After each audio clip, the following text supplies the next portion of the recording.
Good day. This is Bron Hogan with the Travel with Us a While podcast, and I'm very excited about my guest today, Jeni Freeman, whose amazing photography I discovered on her Facebook page, Jennifer Ann Images. Birds and wildlife moments, night sky wonders, macro magic, and beautiful Tasmanian stays. What's not to love about that? Jenny, without further ado, would you just say where you're from, what you do, and what on earth drew you to taking these beautiful photographs in the most amazing parts of Tasmania, which just so impressed me? Thank you, Bron. So Jenny, I'm from Launceston. I actually discovered photography a few years back through a friend of mine who was a very keen photographer. And one night I'd put a photo of a sunset up on Facebook, just taken with my phone. And I said, Yeah. it's, moments like these, I wish I had a real camera. And Michael, my friend, contacted me and said, look, I've got a spare camera that you can use. We started going on road trips and he was taught me photography and things like that. And then from the road trips, there were just areas that my husband and I wanted to go back to and explore a bit more. So we started booking Airbnbs and staying around all the little hidden spots really around Tassie, places that a lot of our friends and that have never heard of. And often when we go somewhere, people will say, where's that? I've never heard of it. And Special. Very special. Yes. yeah, we like to go to the little out of the way places that most locals will just drive past on their way to a bigger city or something like that. So, I hmm. couldn't agree with you more. There are so many treasures out there that Mm. people are so focused on timetables and getting to a place and kind of don't really take in looking along the way. So, No, so this there's is great. So, so much to see in Tassie too. Like, oh, there is. There we've is. been doing this for a few years now, but there's still so many more places to see. You never got tired of it. No. I've been a photographer since I was 7 years old. Wow. I got given a box brownie camera for my 7th birthday, and my mum was a Wow. professional photographer. So I ended up being her sort of case-carrying camera carry box Mhm. and would develop and print films and do things like that. And so Wow. I say I have seen the world through the camera lens all my life because wherever I look, I'm sort of you I'm sure you understand. You look and then you think, "Oh, that could if I compose it like that, I'd get a Yes. wonderful Yeah, photograph." I actually say often, once you pick up a camera, you just see the world differently You through the lens do, of the you camera. do. Yes. Yeah. Absolutely. Yeah, so it's been amazing. Yeah, very grateful to Michael for introducing me to photography. So, Fantastic. So am I, mm. 'cause your photography is superb, Oh, yeah. thank you. And I love your videos. I'm not good with videos. Oh, I'm not either. I'm very impressed with yours, trust me. Thank you. I get too excited, I think. I'm going along and it's like, "Oh my goodness, and there's a that," and I flipped across to where it is with the camera, Yes. and that's not very helpful. Yes, do So need to remember to slow down a bit when you're panning around. but I'm improving slowly. So, I mean, it's the most ridiculous thing to ask, but have you got a favorite place that you like to go to? Probably, yeah, we get asked this all the time. I'm sure. Probably our favourite area is like northwest coast, west coast. We tend to head that way more often than anywhere else. And Oh. then after that, probably like far south and Tasman Peninsula area around that way. And have you done any rivers, going up any rivers in Tasmania? Oh yeah, we've been on quite a few cruises. Like we've been to Corinna and done those cruises around there, and yeah, Arthur River cruises, things Oh, wow, like that. yes. Yes, yeah, That's they're lovely. amazing. Yeah. Yeah, yeah. So what would you say would be your favorite type of photography? Ooh, that's a hard one too. I told you it would be easy, didn't I? Yeah. I lied. Well, recently I sort of started off with landscapes and all the usual things and fungi and macro and things, but Oh, yes. the last couple of years I've got into bird photography, which is something I never thought I would be Oh, interested in. But yeah, it's very challenging, the bird photography. you have to be They patient. don't like to pose very often, so that you just get your shot framed up and focused, and the little buggers will fly off or move behind a branch or something. So, yeah, so I find the challenge of bird photography keeps me interested. Oh, that's good, that's good. So, do you have to go and sit somewhere and wait for the birds, or do you particularly know where they are? Are you a bird spotter or a watcher? Or No, no, I'm not a twitcher. I couldn't think of the word, but thank you. Yes, a No, I twitcher. wouldn't call myself a twitcher, no. No, I tend to pick Airbnbs that, in the reviews and that of them it says, lots of bird life or wildlife and things like that. So we just sort of pick areas, like I say, that are usually in small towns or in the middle Yes, of nowhere, and the yes. birds just sort of, come to me, hopefully. And do you do much of having to hike to places to get good Oh, no, photos? I'm not a hiker. I do. I love hiking, but my hiking days are rather curtailed as I wait for a total Yeah, knee reconstruction. right, But, yeah. yes, I mean, we do go on walks and yeah, things into the bush and, at various places, riversides and things like that, where you would expect to find bird life and wildlife, but yeah, nothing too adventurous. and then, um, I think I just looked at you've got photos from every time of the day. Your Mm. auroras were astonishing. I just keep up with those. Again, Michael introduced me to auroras. I'd never Yeah, really looked for one or done anything like that until Michael took me out one evening, and I was just gobsmacked at yeah, what the camera picks up compared to what absolutely. you see with your own eyes. Yeah. That's right, So yeah. yeah, then I was hooked. Became an aurora hunter. So, um I love dawn photography. For me, that's my Oh best yeah. time of the day, Mhm. and, I'm an early morning person, which is fortunate. My partner and I, we used to be sailors, and when we, aren't sailing around in our yacht, we've been through the South Pacific Islands and spent years on it. We have started the last 2 years going with a camper van, and Oh, right. Mhm. first thing in the morning, where we camp Mm. a river especially or the beach, and it's like the birds and you're the only person that's awake because not many Yes. people are very early morning people. My husband, oh, well, I'm not an early morning person either, but when we do go away, I always get up for sunrise. And Yes, yeah, first thing I do when we, arrive at an Airbnb is I get my compass app out on my phone and check where sunrise is and sunset. Do I have a clear view south in case I'm lucky enough for an aurora and things like that. So yeah. I have plan it all, as soon as we arrive somewhere. Yeah, but I love getting up and yeah, watching the sunrise. It's very peaceful. Yeah, and the bird calls and yeah, like you say, you feel like you're the only person in the You're the only world at person. that time. Yeah. I'll share with you a little story as to why I so love sunrise. I grew up in Zimbabwe. It was called Rhodesia when I was a kid, Mhm. and I used to go fishing with my dad because he liked to get up at 2 in the morning basically to get to the place where we Oh would. goodness. So we would be with the boat, taken out the boat shed, gone up the dam, down a little river or creek, the rods and the fishing lines in the boat, ready as the sun came up. And Oh, we beautiful. were the only people there, and the Mm. bird sounds. And he was so knowledgeable about the birds and told me all stories, and it was like the most special thing Mm. I found. Mhm. But I share with you that one time he forgot to take me a drink, and so he gave me a beer. And he didn't even bother to say, "Don't tell your mother." She said, "She'll Oh, understand." oh goodness. So I have this absolute memory of my father whenever I Yeah, open a beer and the sun lovely. rising. Yeah. So you say you go about well, you in your when we spoke before, you said you go about every 4 weeks somewhere? So Yes, do yeah.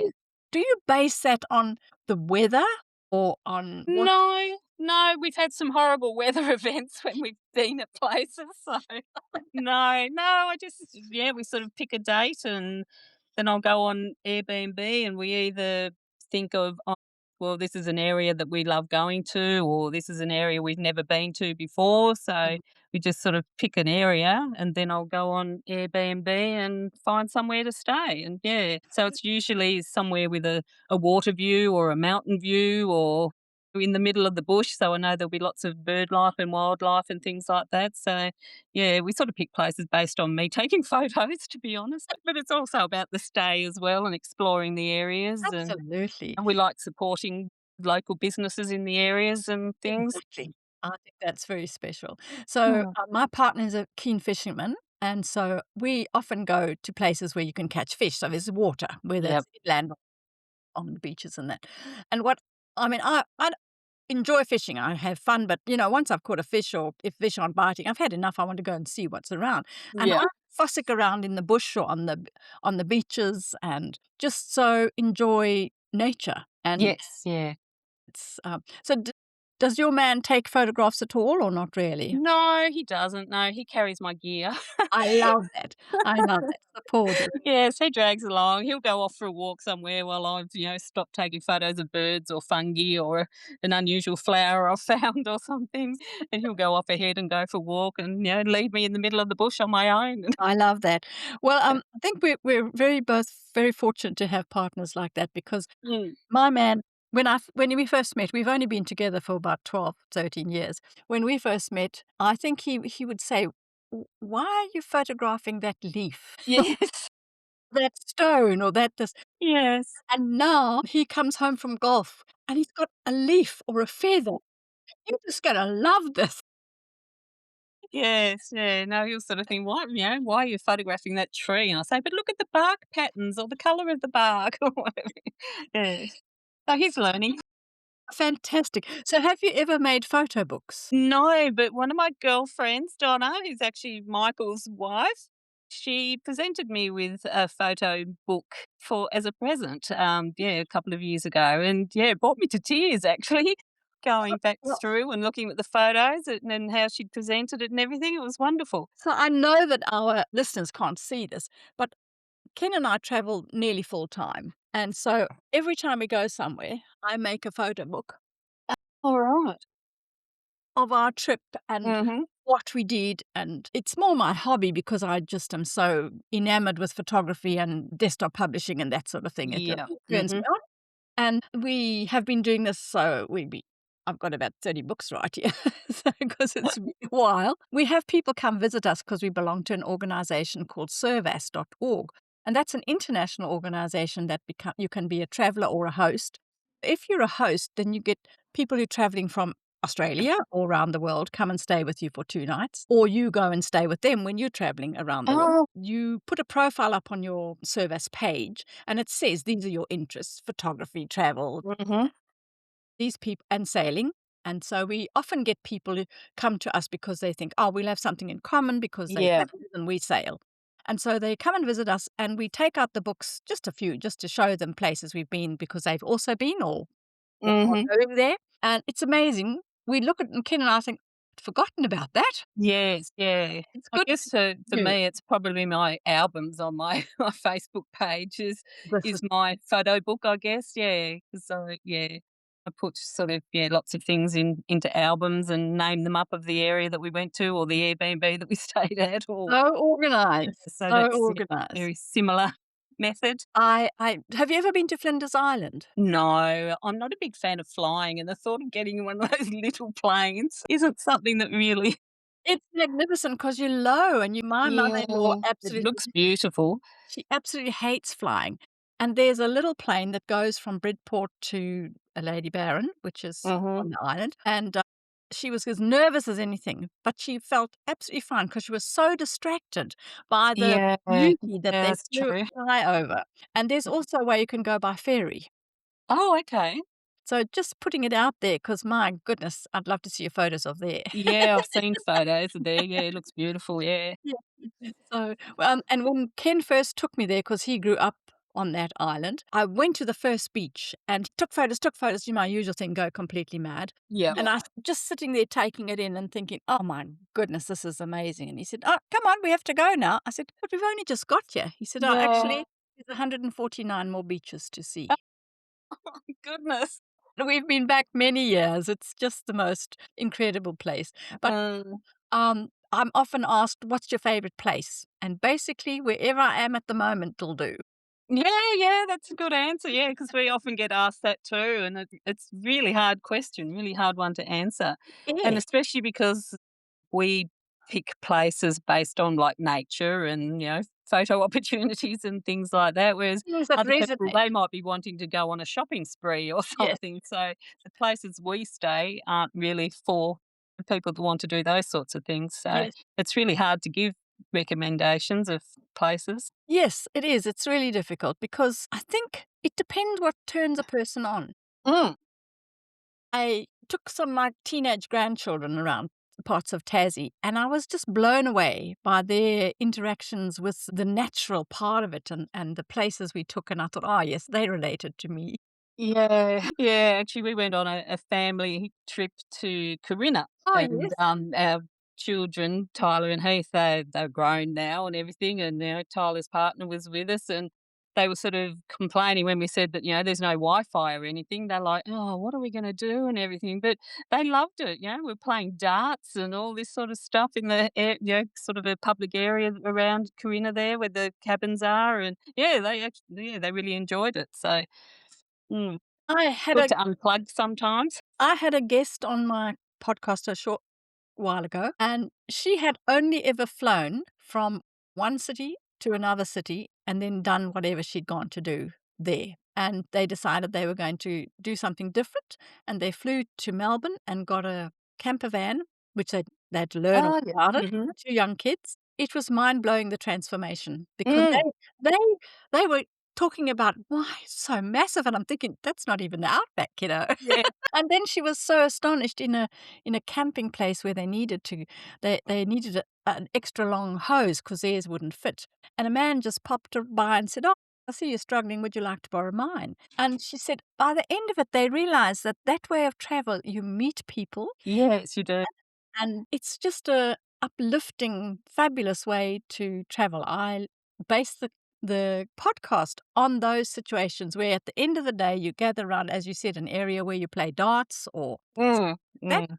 and people just say, "Hey, where have you been? Where are you going to? What are you doing?" And Yeah, share stories of the travels and and I think that's some of the people we've met while traveling over the years are some of my best friends on the earth, and wow, yeah. fact that they like one young family are in New Caledonia, and we met them in Vanuatu, and we've been to each other's countries more times since then. They have a yacht as well, and their yacht got stuck here during COVID. So Oh, they flew home, not because of COVID, but because the my friends was very pregnant and very bad morning sickness. And oh. Ken and I said to them, "Look, you can't sail that boat feeling as you are. You can't get out of bed. You're so disabled with this morning sickness."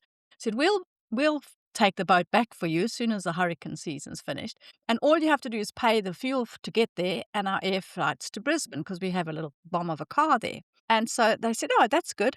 And 2 days after they got home, all the borders shut down, and we had to look Oh, after the yacht for 2 years. oh. And, and we've been and visited each other different times and places, and this last Yeah. year we went with them. We visited first in New Caledonia, and then we went to New Zealand, and she ran in the Lake Taupo half marathon. Oh, wow. Yeah, and Mm. that was fun. So, I mean, we'd been to New Zealand, we spent 6 months on our yacht exploring, but we hadn't gone much inland the North Island, and so that was exciting. And Mm. they've come to Tassie, and now they have 2 young children, and I think what it is they are half our age, and age doesn't make a difference when you connect with somebody on a special level, Yeah, yeah. usually with a you both like the same things, because otherwise you Yes, wouldn't be doing that. blue interest and You wouldn't have got in together, yeah. For me, I just never want to stop traveling. I think it's fabulous. Even I don't have to go overseas or anywhere special. I just need to go somewhere away from the maddening crowd. yes, well, that's like for us, like people sort of say, "Oh, why do you always just stick to Tassie? Why not go to the mainland or somewhere else?" But there's just so many beautiful places in Tassie to visit. And a Absolutely. lot of the times we're just going for a weekend just to, relax and chill out. And yeah, so Yeah, we don't yeah. want to spend days or, hours getting somewhere. We've booked our van on mid-July. The idea before the big mess of Trump was that we were going to go up to, golly, beyond Eden to visit friends, and then go across to Lake Eyre, and then do the Nullarbor, but I'm thinking that will Oh, not be possible with no fuel anyway. no, no, that's right. It's you have to sort of think about those things now, don't you? Yes, I'm sure there are many people who have plans to do that are thinking, Mm. I don't know if that's gonna be on their agenda or even possible." Yeah, yeah. Well, we've got a few trips planned, sort of to Hobart and places like that. And my husband was only saying today, well, hopefully, we don't get on fuel restrictions or something, so that we can't get there. So, Absolutely. mm. So I was in the war during the Rhodesian-Zimbabwe War when I was a kid. My dad had a garage and a service station, and I can remember the petrol coupons, so you had a coupon for Ah. your fuel. My brothers and I, we had little motorbikes, and, when we thought my dad didn't know about it, but we'd go up to the boys that filled your tanks for you, not like, Mhm. where you help yourself. And do you know that there's fuel left in that pipe if you just let it trickle out? And we Oh, used yeah, and we used to sort of top because little motorbikes of 50 cc's don't use much yeah, fuel. So we yeah, because we never had get enough the coupons. leftovers. Yeah, they didn't give coupons out to kids to go and jolly around. Yeah. So it's amazing the stories that you think of, or the places you've been when you just start chatting to another Yes. traveller. Yeah, yeah, that's true. And so anything lined up for the next visit? Yes, next month we're going down to Dunalley and staying in a historic church. Wow, that'll be very Yeah, nice. it's called St Goodness. Martin's, yeah. Yes. There was actually on Restoration Australia on ABC. Yeah, if you're interested on iView, you can Yes, see I the will, for episode. sure. It's in season 5 they were on. Yeah, and then it's filmed talks about the story behind them buying the church and then restoring it. And yeah, so it was quite interesting. So yes, we're going there next month in a couple of weeks. So Definitely. quite looking forward to that because we were meant to go at the end of last year, but I came down with the flu and couldn't go. So this has been a postponed trip, but yeah, very keen for that one.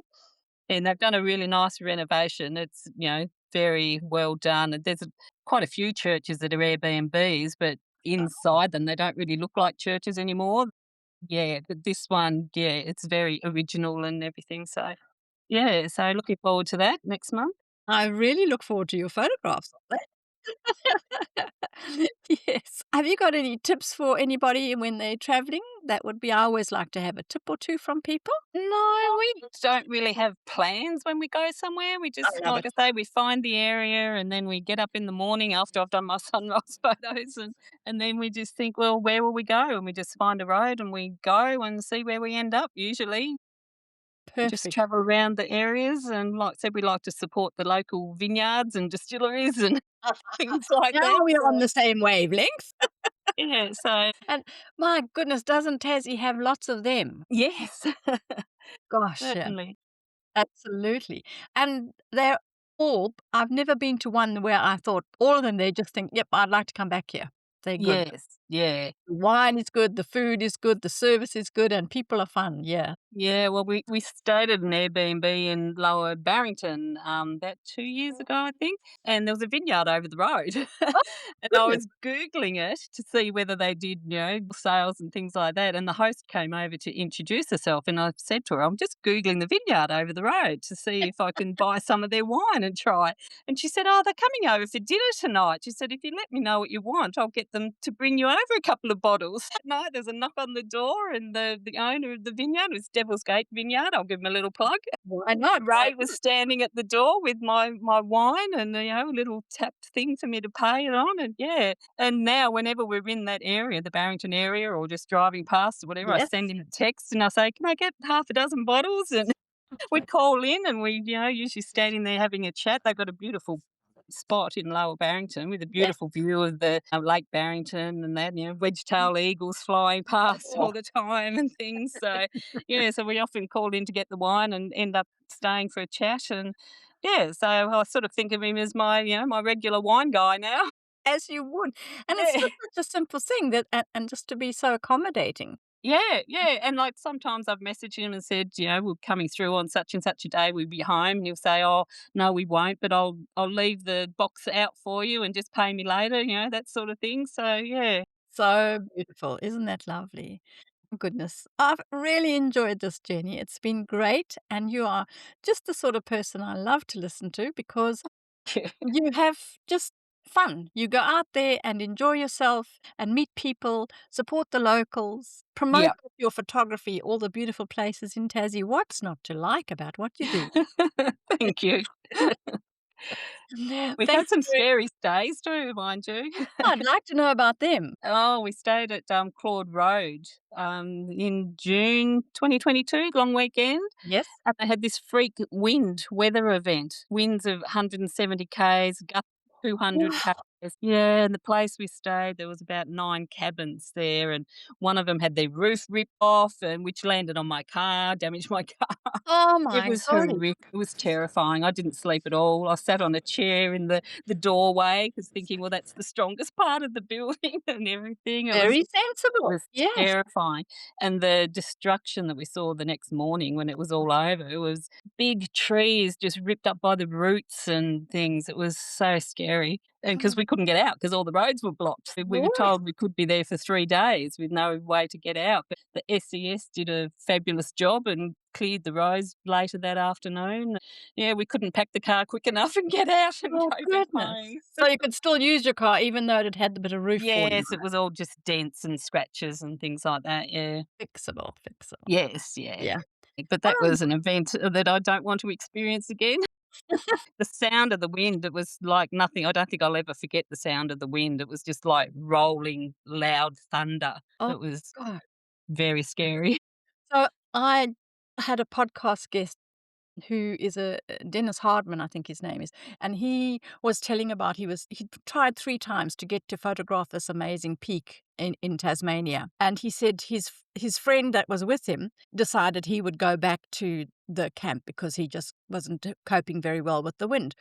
And he said you couldn't take the food out to eat it because it got blown away, Yeah, well, and I went out to take some photos of because we were under Mount Roland, and I went out, but I couldn't stand up. I was just getting blown over by the wind, so we had to wow. go back inside and hunker down. We had no power, no phones, Yeah. nothing. Yeah, So he said he got blown over in the snow, and he mm. said it took him about half an hour before he had enough energy to Oh, get wow. himself up, and he said he was, like, crawling on his tummy into the wind to try and get to Oh, it. I goodness, just thought, yeah. "That's a bit dedication, really." And the world just sees amazing photographs. They don't see the Yeah. background of how you did it. Gosh, Jenny, anything more you'd like to add? Because that was amazing. I'm glad I didn't stop us before then. No, so, encourage locals to get out and see their own state. You don't have to go, to Bali or to the mainland or wherever to see Exactly. beautiful beaches and things. We've got them all right here on your own doorstep. And, it's not much fuel to go No, all around Tassie, it's and not it's the crowds either. You don't have the that's right. crowds. And I tell people who ask me, "Oh, what's the best place to go?" And I said, "Well, it really depends what you like to see and what Mhm, you and the time of enjoy year. and the time of Yeah, year." yeah. But in actual fact, I have discovered that you can drive for about 20 kilometers and you find something different. So, Yes, yeah. unlike on the mainland, you've gotta go a very long way. Whereas in Tassie, you've got a mountain and drive while you've got a beach, you've got a Yeah, yeah, that's right, yeah. canyon. It's just stunning. I love Tasmania, can't stop promoting her. No, same. Jenny, thank you so much for your time. Oh, my pleasure. Thank you for, asking me to come on your podcast. It's my pleasure.